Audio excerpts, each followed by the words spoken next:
যুক্তরাষ্ট্রের সঙ্গে আলোচনায় কোনো ধরনের অবমাননাকর শর্ত মেনে নেবে না ইরান, এমন স্পষ্ট হুঁশিয়ারি দিয়েছেন দেশটির প্রেসিডেন্ট মাসুদ পেজেশকিয়ান।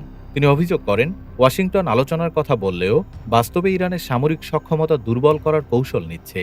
তেহরানে উচ্চপদস্থ রাজনৈতিক ব্যক্তিত্ব ও বিশিষ্টজনদের সঙ্গে এক বৈঠকে এসব কথা বলেন পেজেশকিয়ান।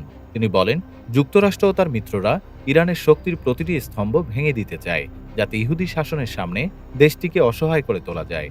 এই ধরনের পরিকল্পনা ইরান কখনোই মেনে নেবে না বলে স্পষ্ট করেন তিনি। ইরানের প্রেসিডেন্ট বলেন, তেহরান শান্তিপূর্ণ সমাধান ও সংলাপে বিশ্বাসী, তবে শান্তির নামে চাপ, হুমকি কিংবা জবরদস্তি গ্রহণযোগ্য নয়। তার ভাষায়, আমরা শান্তি চাই, কিন্তু সম্মান ও সার্বভৌমত্ব বিসর্জন দিয়ে নয়। পেজেশকিয়ান আরও জানান, অতীতে যুক্তরাষ্ট্রের সঙ্গে একটি সমঝোতায় পৌঁছাতে ইরান আন্তরিকভাবে আলোচনায় অংশ নিয়েছিল, কিন্তু জুন মাসের মাঝামাঝি সময়ে শুরু হওয়া যুদ্ধ সেই প্রক্রিয়াকে বাধাগ্রস্ত করে। বর্তমানে আলোচনার ধারাবাহিকতা বজায় রাখার নামে যুক্তরাষ্ট্র যে কঠিন ও অপমানজনক শর্ত জুড়ে দিচ্ছে, তা ইরান প্রত্যাখ্যান করছে। তিনি বলেন, দুর্বল ও নিরস্ত্র ইরান গড়ে তোলার যে স্বপ্ন যুক্তরাষ্ট্র দেখছে, তা কখনো বাস্তবায়ন হবে না।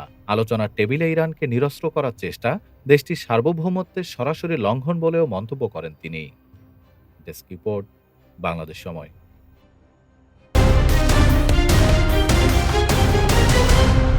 বাংলাদেশ সময়, সবার আগে দেশ।